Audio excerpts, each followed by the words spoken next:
Hello,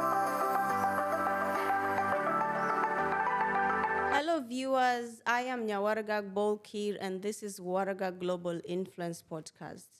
It is more than just a podcast, it's a movement. In this show, we make sure we inspire your hearts, we educate your minds, and we impact your lives, of course, positively.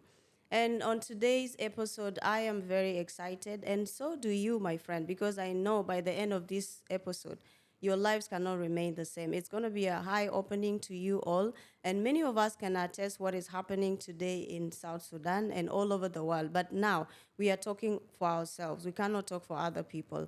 And today we have a quality guest. Yes, we have a quality guest that is going to take us through, that will be able to advise us on how to navigate around this economic situation. Could we be making bad mistakes? You know, I just walked to the bank the other day and I found things that really we need advice from someone like him. And yeah, without any further ado, please allow me introduce my guest. How are you, MD? I'm fine, and thank you so much for inviting me to your broadcast. Very happy to be here. I've been looking forward. Thank Happy you to be so here. much for honoring our invitation. Thank you too. Yes, that is the first question we always ask. How are you? Great. Thanks. I'm good. Thank you. Thank you. Excellent. Now, for our viewers, maybe, you know, many people might know you, but for those who might not know you, can you please introduce yourself to them so that they know who this Thank you. quality guest is? No, thank you. I was smiling when you say quality guest, and on the contrary, many people don't know me. But good to be here because then people get to know me a little bit better. My name is Elijah WAMALWA. I'm the managing director and CEO of Cooperative Bank of South Sudan. And Martha, I've been here a long while. And the bank has been here from actually 2012 when we were incorporated. And Cooperative Bank of South Sudan has made quite some significant impact in the market. And so being here is a good space to dialogue on some of the issues, the challenges that we are going through as a country, as an economy, as you know, and see how True. best, as you said, we can navigate through and still have a win-win situation at the end of the day. So happy to be here, and thank you so much. Thank you once Yeah. again. Yeah, indeed, cooperative has played a role which we will get to into shortly. Now, with the current economic situation that we are all facing, that we can all relate to, how would you describe this current situation, like in your own, like how would you describe it? Okay, let me start from far by saying that that you know, South Sudan is the youngest country in the world, and many countries have gone through these turbulences as they tried to set up their structures and coming to being able to sustain themselves as a nation. And the last 11, 12, 13 years have really been tough years for South Sudan. I know we've gone through a bit of turbulences from the political wing that eventually have an impact on the economy. Now, that notwithstanding, you know, South Sudan doesn't exist in isolation. It trades with other countries. And so when we have shakeups in the global market, oftentimes, because of our dependency on other countries, you find that our economy is also affected. So where we are at the moment, where our economy is at the moment, yes, it's a bit of a hurting situation. You find that one of the biggest problems is the depreciation of the local currency and the issues of hyperinflation, where price of commodities keep going up high and high by the day. But yes, the solutions are there. And I think that's really why we are here, to see how do we then, what contribution can I make as an individual to see that we strengthen our economy just like other countries and become a better nation, if not for us, for our children. Excellent, excellent. You know, as you said, this is why we're here, and I can't wait really to learn. And I think all of you are also ready to learn. Now, being the bank in this current situation, I know you've encountered so many challenges. And what are the major challenges, daily challenges that you are facing or that people face when they come to the bank? I think one of the issues that has been very challenging, again, rides on what I said, hyperinflation, and going back also to depreciation. Because for you to grow wealth, you need to build on what you have to make it grow into something bigger. And I know we'll be mentioning a couple of investment options here and there. And this is a country where it's been very difficult for individuals or investors to sustain value in the local currency. Because if you kept your funds in a bank, maybe in the form of SSP, at the beginning of the year, then at the end of the year, you find that the value is far less than what you invested in there. For anything, the bank will be charging you, telling you you need to pay for custody of your cash and etc. So it's been very challenging to retain value and be able to grow wealth because of the turbulences. Remember, we set off in this country when the SSP was exchanging at 3.16. Yeah, 3.16 to the dollar. I think it was 2.96, first. then Yeah, 3.06, then came to 3.16. I remember those good days. And then when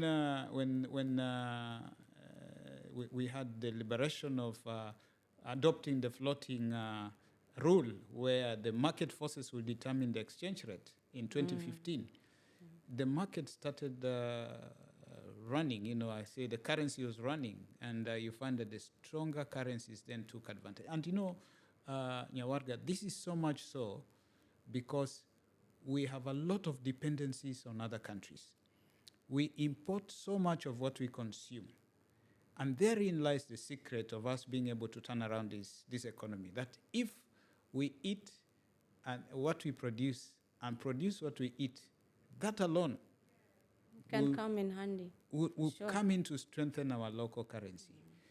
It's difficult to explain how at this time and point that we still get tomatoes from out of the country and onions from out of the country, because then that means that the tomato seller in the market in Konyo Konyo or in the marketplace needs the dollar to be able to go and bring tomatoes from out of the country.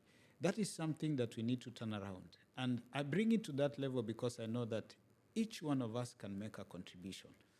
We can start our little gardens, our farms, and say, I'm going to eat what I produce. And that will be a game changer. We'll find that the demand for the dollar will diminish. Our local currency will be strengthened. So agriculture is one way in which we can turn around the economics of this country. Wow.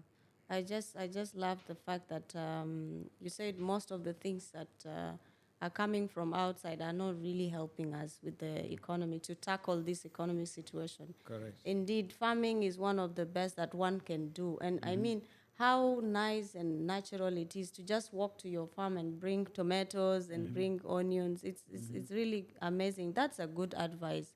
Really, that's a good advice. Now, this... And let me say this, even as you go there, that when you look at our education system, it's a good one, but you find that the choices that we have advised our children to take are you need to study to become a doctor, you need to study to become a pilot, or you need to study to become a lawyer. A lawyer.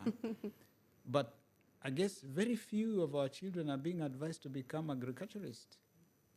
Yet, the world to come may not have space for employment. The world to come may not have space for employment. The world to come will require people that are problem solvers, people who are producers. We need to aspire to be a China, that produces, that if we want tables and chairs, we will not be importing this from abroad. We do it. Our own people here would be able to do it. So not for employment, but for production, local production, self-employment and local production. And if that can begin with food, because there's a lot of money that's required to feed a nation, if that can begin with agriculture, then that would really salvage this country. And so that's why I have a passion. We work as a bank. We meet sometimes and talk to farmers. We've supported them to form small groups and taught them a bit of governance,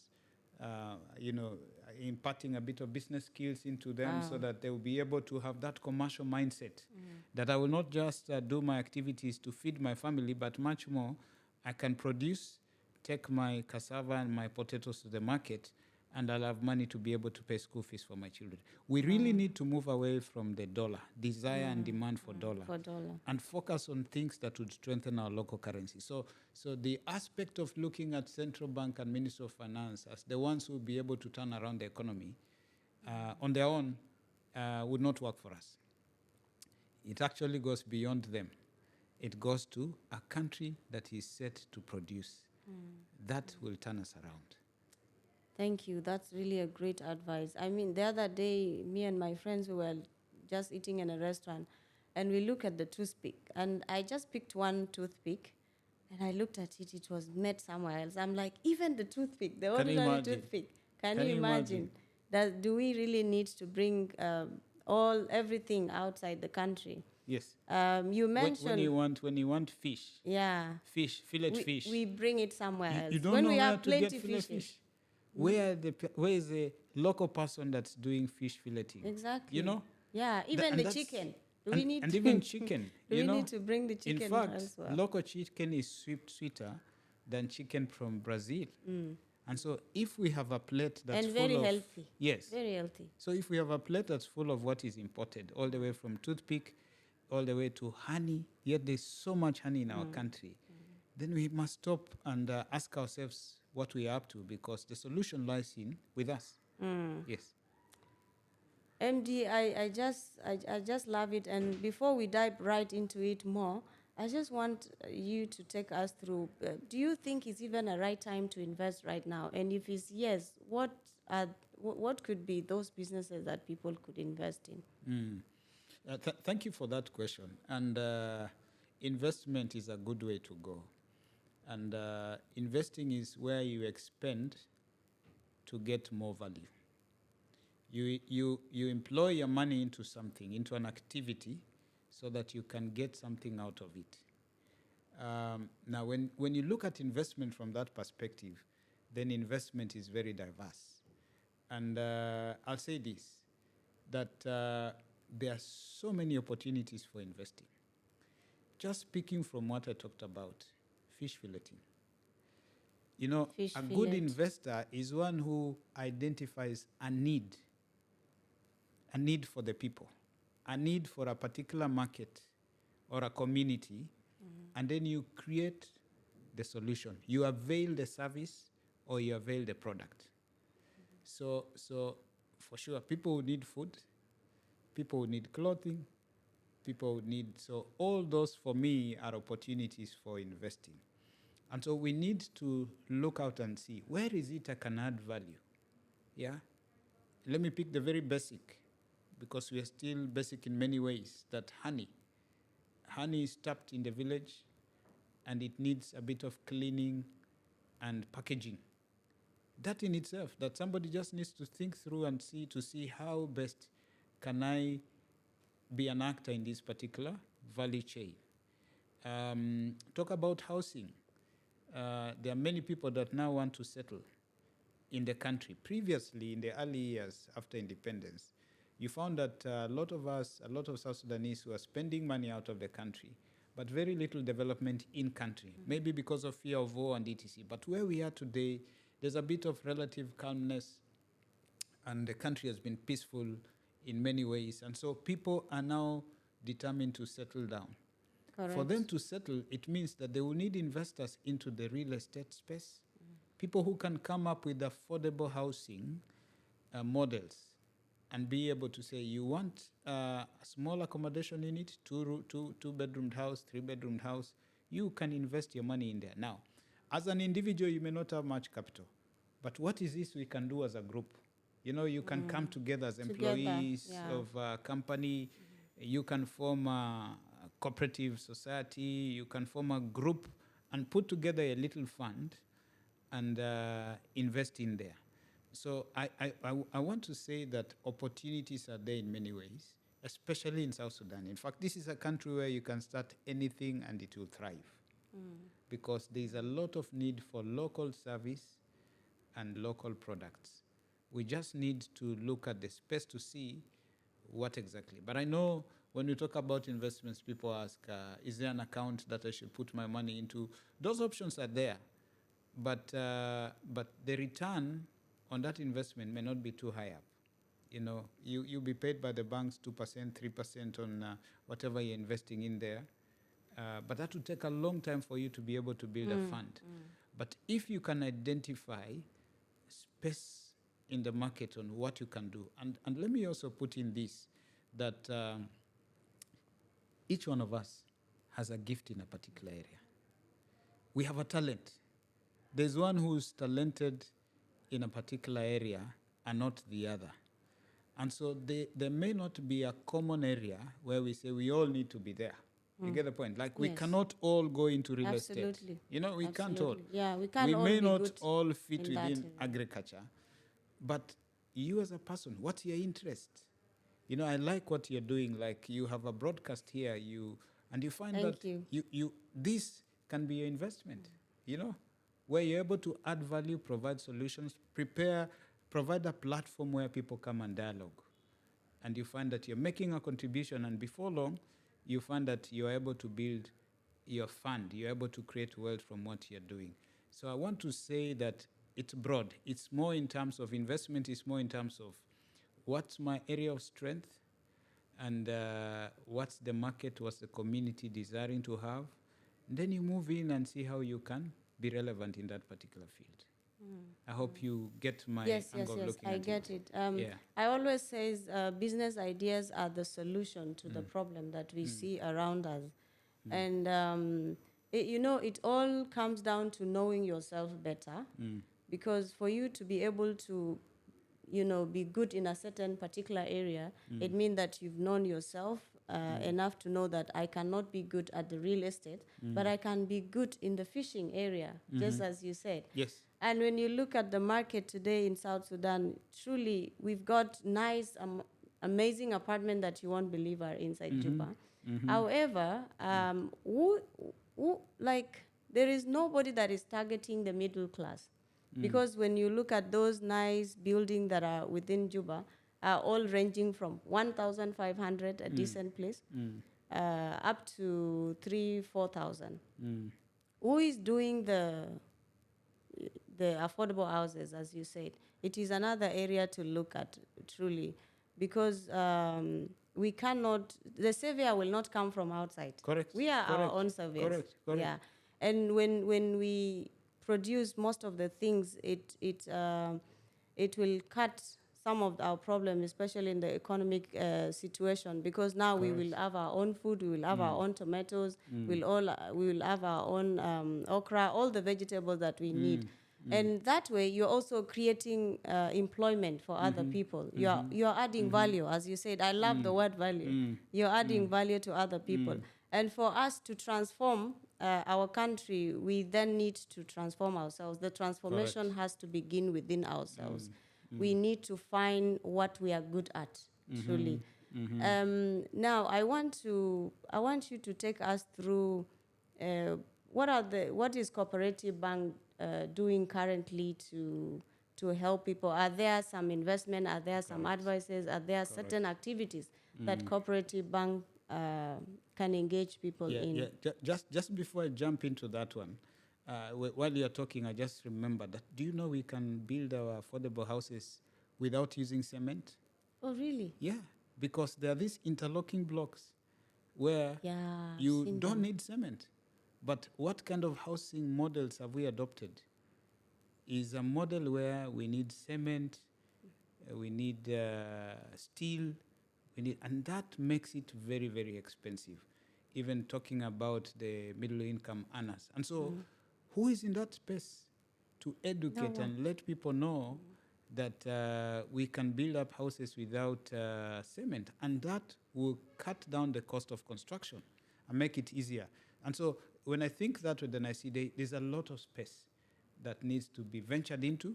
We only need information and a bit of experience and expertise, and this country will be a better country. Now, Cooperative Bank, having been here for quite a number of years, one of the things that we've done very well is we've been leading lending, providing capital to investors so that they can either import goods or locally produce whatever they want to produce. Many banks have shied away from lending, but all the way from 2013, we've been at it, where we give credit or capital, cash to customers, and they're able to put up whatever they need to put up. Whenever I walk in town nowadays, I feel I'm humbled to see what we've been able to do, because I come across many buildings that have been financed by Cooperative Bank of South Sudan. And I feel that that's a contribution that we have made. Absolutely. But beyond that, we've also been playing a role in terms of supporting the grassroots communities to move from informal to formal. So we carry out some training sessions. We do a bit of capacity building for leadership at that level. We help groups to come together and come up with some bylaws that can govern their activities. Then we introduce them to mainstream banking. And we encourage them then to use the bank account system and etc.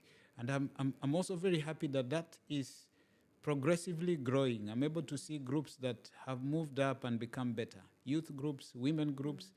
For some reason, men don't like groups. They don't like to be men put don't in a stay in group. groups for too long. But the women have done very, very well.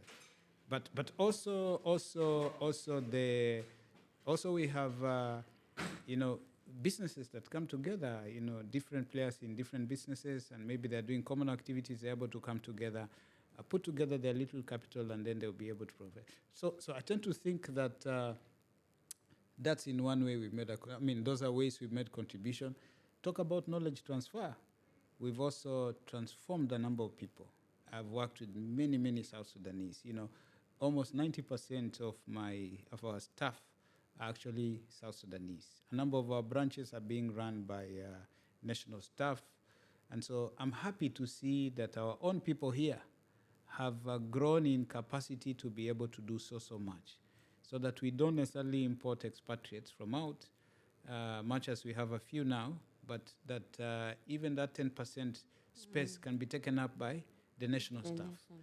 So transforming our minds has been one way in which we've also made a contribution. So we are here as a bank. We have diverse products, talking about the normal current and savings account, talking about cash transfer services, talking about cash transfer within and out of the country, maybe for those who want to go and buy goods from out of the country. We have instruments we call trade finance instruments, letters of credit, Trade finance instrument, guarantees. So you don't know, maybe your supply in China or Dubai, but you need to import something. You want to import cars. Then we are able to come in because we have an arrangement already in that market. Across the world, we have players that we deal with. And so we are able to protect you so that you don't venture by sending your money and then somebody switches off their phone. You get the point? Looking for them become problem. Yes, especially in the African countries, sometimes you send money and it's all gone. True. But we are able, if you use the banks, the trade finance instruments, then you find that your funds are protected. We have electronic transfer, electronic products. We have an agency model we call Cop Fijirana. Cop Fijirana is like is your neighbor. It's like your neighbor. Coffee Gerana. Yes. So even where I don't have a bank branch, I have a local agent. I have given him a point of sale machine, and you're actually able to go and transact, withdraw, deposit. That makes life so easy. Makes it much easier that you can go to Suklibia where I don't have a branch, and you'll be able to be served. You can now go to Yei. I have an agent in Yei. You can go to Kwajok. I now have an agent in Kwajok. And so we want to use also this model to extend our services, our products and services across the country, so that we make it easier. We bring the bank next to the doorstep so that people can embrace the banking system. Yes. That is really amazing. Currently in Juba, how many branches does Cooperative Bank has? Currently, we have 5 branches in Juba. We Did have one in Juba you? Town, Wakololo, we have Malakia, we have Gumbo, and very recently, I think in the month of May, we opened a branch in Gudele. Oh, amazing. Because the Gudele folks were complaining that you have a big population there and you don't have Yeah. a presence. Mm. And so we have a branch in Gudele that's coming up very, very well to support that community. Then we have a branch in Nimble, Okay, you've gone out of Juba as well. right at the border. And then we have another branch in Wau, which we opened last year. And we have advanced our engagements with a number of states to see that we also set our presence. So I hope to be in Rumbek, I hope to be in Awil, I hope to be in Kapweta, because there's a need, and we need to interconnect our customers. The beauty Correct. about our banking system is that the moment you walk into a branch or an agent, the moment you transact across the branch network or the bank network, your account is updated, meaning that if you made a deposit, the balances are instantaneously updated. Okay. If you want to do a wire out of the country, can be done in any one of our branches. And then we also bring in a little bit more. We have our Visa cards, where if you have a Visa card and a dollar account, you can go out of the country, you'll be able to access your account 24/7. If you want to internet banking, you'll be able to access your account.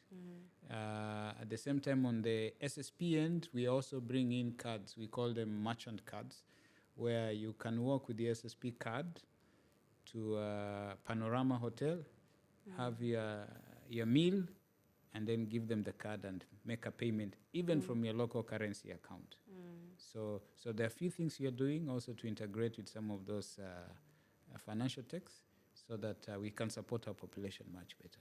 So in spite of the problems, there are good things that are happening in the market. And yes, I know we have those we're in that challenging time, like banks don't have enough cash. These are short-term problems. They'll come to an end. And so we shouldn't lose our confidence on the banking system. And I know that we have a bankers association where we work hand in hand with the regulator, the Bank of South Sudan, and the Ministry of Finance, to try and see that some of these issues that have been very painful for our customers are addressed in time, and that we are able again to build confidence for our customers. Yes. Wow. Cooperative Bank is indeed adding value in every way possible. I'm sure it's not me alone who has learned. Even you people have learned, right? It's amazing to know that cooperative is doing so much and contributing to to tackle some of the problems that we have. Being a bank that has been operating since 2012, that's amazing. I just want us to talk more on the lending. Yes. What are the requirements, and do you still lend? Do people even pay the money? You always get both sides of the coin. There are those who come in and borrow to pay. There are even those who borrow not to pay. And this is in every market. And you still give? This is in every market. So what you do as a bank is to ensure that you have your due diligence, your checks and balances, to ensure that you vet the customers before they get the money. You do thorough vetting to see that by the time you're getting to a point of releasing cash, that you're convinced that, one, the customer has a business model. A business that is running. A business that's running. So if you came to me and said you want to start a poultry farm, it's likely I will not give you money, because you don't have the experience, and you also have not injected anything into it. You'd want to protect what you have already put your money in. But if you just borrowed 100% for an investment... So you don't lend to ideas? No. Those ideas sometimes may not be there. So we encourage people to start, and then we support them. We encourage people to start. And yes, there have been cases where we have ventured and lent to startups, but we have done that in partnership with the developing partners, where they come, maybe they have an interest, they want a particular group to be supported. Like now we have youth entrepreneurs who are being supported by the Dutch embassy, and Cooperative Bank has also put in money to see that we support the young entrepreneurs. And you know, they go through a training for 6 months, making a bit of a saving from what they're being given as a grant. Yeah. And then now the bank is able to come in and give them a loan. So we encourage customers to implement the idea and start off, and then to approach the bank so that they can be supported to scale up their business. So that we call it a working capital. You're already doing something, then we identify the gaps you have, then we come in. If Then it's you a come in and construction, fill it. you come and say you want a construction loan.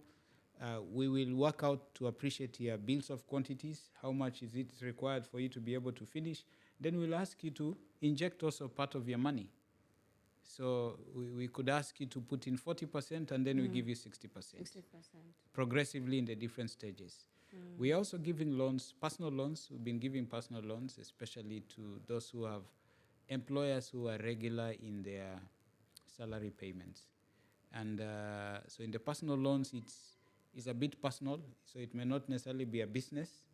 Maybe you want to buy new chairs for your house, or you want to buy or pay school fees for your child, and then repay over a given period of time. We're also in that space, where in that case, we're actually able to give you some money. So yes, we have a loan book we are managing.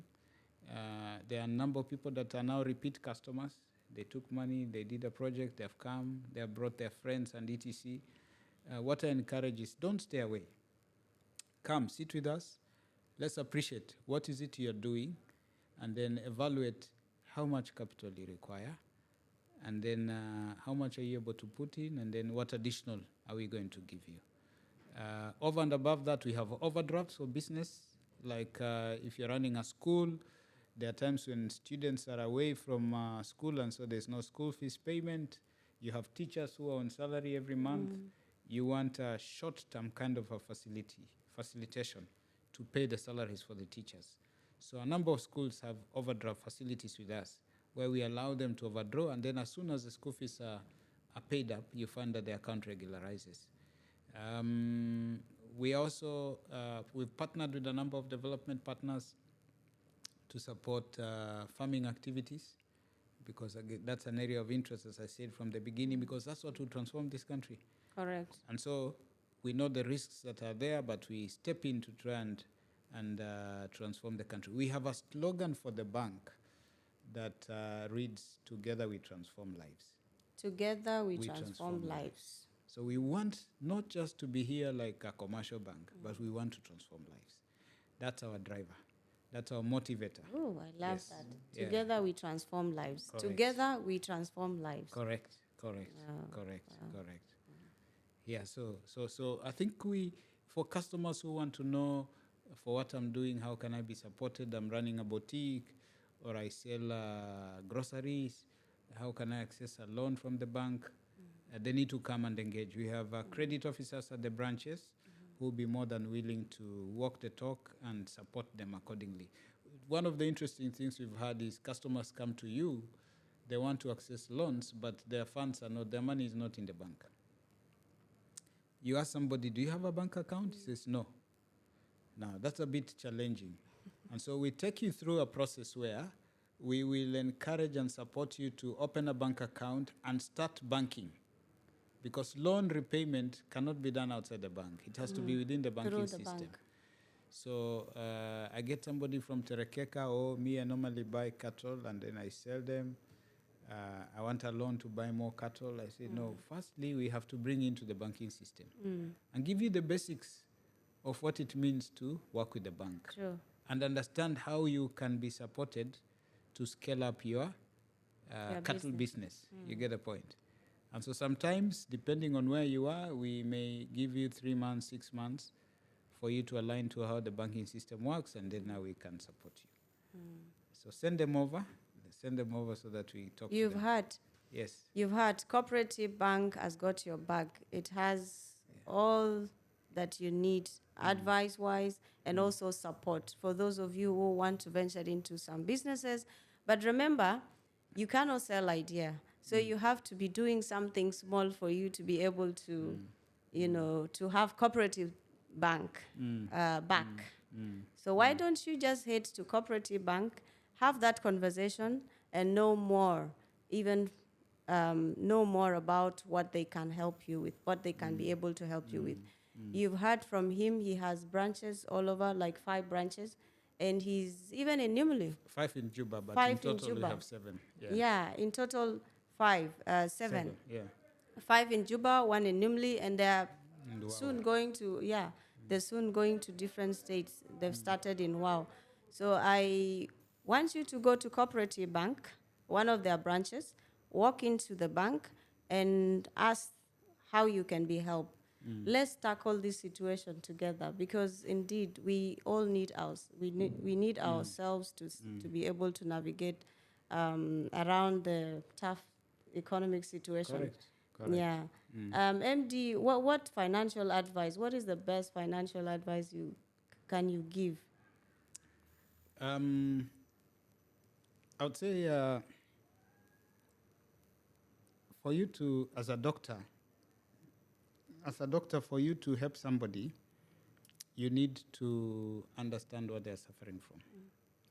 You So diagnose first. if you come to me and I check your temperature is high, I need to know whether it's malaria or typhoid.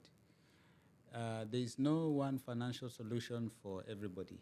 As I said, people come at different stages and different levels. There will be one who, when he comes, is intensive care. There's another one is Intensive HDU, unit. and there's another one you can send to the general ward. There's another one you just tell go and Need take a a specialist. cold glass of water and you'll be fine. You know.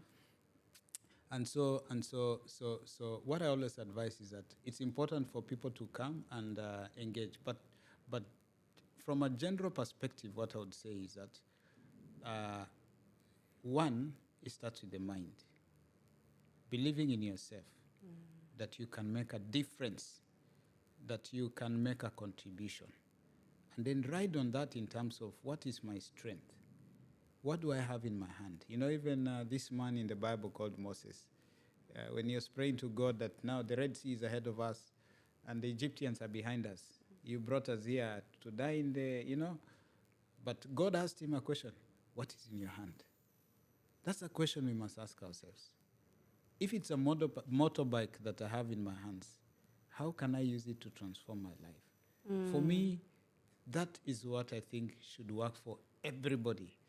Identify then what you have in your hands, identify the opportunities that are existent, where are the gaps? Where are the gaps that need to be covered? True. And then skill yourself up and see how best you can use whatsoever you have in your hands to start up. But now when it comes to starting a business, it is important that you have a dialogue with the financial experts, because not all of us know how to run a business, especially if you've not done it before. True. When you sell you see, I have my mother who could now be maybe 80 years old, but she likes doing some small businesses. So every day as I talk to her, I ask her, so what did you sell today? How much money have you made? She tells me, I made 5,000. You see, in her mind, she's looking at 5,000 as what she's made, but actually, part of it is what she invested in the money. So we need to know the little secrets and details about business, so that there's a capital you'll put in, and there is an income that you must make. You need to know how to price your commodities. For instance, a case in point, if you're trading in SSPs and SSPs is losing value, don't celebrate that I have 1 billion in my custody in the house, because over time you're losing value. And with the volatility in this market, you could one day wake up and find the rate has gone up and you've lost a lot of value. So there's something we call hedging, where you may want at some point to hedge. Say, keep your investments in a stronger currency. Those are tips in business. Keep your investment in a stronger currency. How have the foreign investors survived in this market? when you go to their shops, supermarkets and etc., and you pay them in SSP, firstly, they will take the commodity price and compute and say, what's the rate for today? And then they tell you, Yes. okay, fine. It's I've this seen amount that that a you're lot. supposed to pay. But at the end of the day, what does he do? He's looking around for anybody who has dollars to come and convert his money into dollar. That is a secret that you must have to survive in this market. You get a point? Because if you leave your currency, if you leave your funds in a currency that's devaluing by the day, then you find that at the end of the day you might have nothing. True. You will erode the profits that you may have made. And so, and that's why I say that different people may need different prescriptions depending on where they are, but we all have opportunity to grow our funds. We just need to ensure that we talk to somebody who will be able to advise us correctly, and we start with the little that we have. And you are one of the people that have really advised us today. I'm sure that my viewers' lives will not remain the same, and mine as well. Yeah. You know, you said that it's good to have business skills. Yeah. It's true. Sometime, and I just want to take us back a little bit on what we discussed earlier on about the purpose. Yes. You said that each and every one of us created in this world has got a gift. Yes. And you may not be good in business, but you're surely good in academic. You may not be good in this, but you are good in the other one. And I think it's important to kind of really sit down, like look into ourselves and be able to identify the area that you are good at. Because indeed, Moses, when he was given the responsibility of taking the children of Israel out of Egypt, he was having a staff. He was having that stick that he was holding. And God asked him, what do you have? So for anybody else, for someone like, for a bank like Co-operative to come and back you up, you surely have to have something. Something in your hand. Yes, and that means you have to know which area you are good at, and then you can be able to venture into. Because there are quite a number of businesses one can venture into, but the question is, are you good at that? Or is it, and also living beyond our means is another thing that I've seen. When you are getting $500 a month, and then you're paying rent of $400, does that make sense? Doesn't. It doesn't make any sense. Doesn't. I think it is another thing to look at as well. In this nation, we need to get out of that zone of wanting to please people. Correct. You know? Correct. You cannot be earning $500 and then you are renting a house of $400. It won't make any sense at all. I think living beyond our means also contribute to some of the problem that we have. We refuse to accept that this is what I have, and so how do I work with that little that I have? Correct. You find somebody is a driver earning maybe $200, and you are getting even 1,000, but you are going to borrow from the driver. Can you imagine? Because of the mispriorities. You don't Correct. prioritize correctly. You just, live beyond your mean. Do you think it's one of the things that contribute as well? It's very sad that many people want to live large. And I was talking last night to some group of people, and I was saying, don't eat the seed. Because when planting time comes, you'll have nothing. When everybody is planting. It's almost like saying when you wear the clothes of tomorrow, you will be naked tomorrow. Correct. When you wear the clothes of today, tomorrow, today, you'll be naked tomorrow. So you must learn to preserve. There are those good times that come. When those good times come, save. Save. And as a financial analyst, I would say... when good times come, save. That is deep. Yeah. and I know we talked a lot about investments within the country, but also there are opportunities to invest out of the country. Other countries also have stock brokerage where you can buy shares from particular companies, and every once in a year you'll find that once or twice in a year you're being paid dividends. When the company performs better, then you receive a dividend out of it. And so there are those opportunities, not just within but also beyond. But let me tell you, the opportunities in South Sudan, they're big. The margins that you make in South Sudan are incomparable to other countries. If you went to Kenya and Uganda, competition is so stiff. And so your margin has to be very thin for you to be able to access and penetrate into the market. But in South Sudan, because the competition is not yet stiff. Take an example. In other countries, I go in and I see driving school. Here, I know there are driving schools, but there aren't many, or the standards have not been set up. Talk about the issues of Uber in other countries. The concept, I know at some point it was to be introduced here, but it didn't progress. These are things that you can engage the government and say, I want to get into this space. True. To see whether I'll be able to provide a solution so that I get trained drivers and trained motorcyclists to ride on them, and you could bring it up in a way that people would trust. Because very, very many border riders today may not even have a license, meaning that when you're on those borders, you endanger your lives. So if a company came in and said, if a person now ventured into that space with very good training and protective gear, like what you see in Rwanda, where one rider, one person. Here, I'm sure you know one rider and how many people on it. 3. 3 or 4. You 3 find or the 4, rider is way ahead, and balancing then becomes a problem.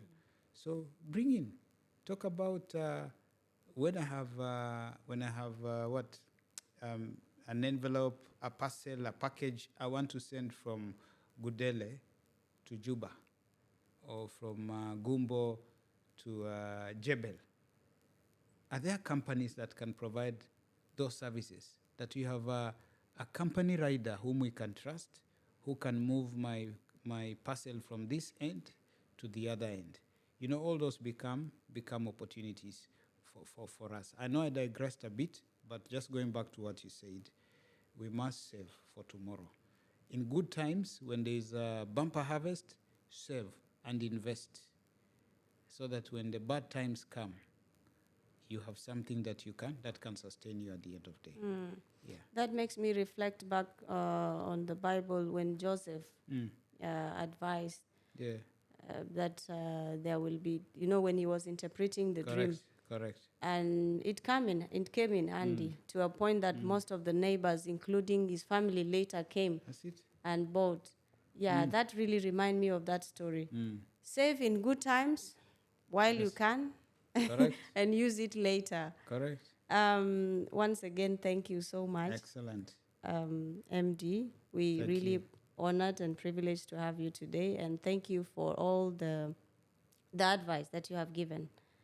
I think they are the best advice we could find. Thank you. We really, really appreciate your coming. Thanks once again for honoring our invitation.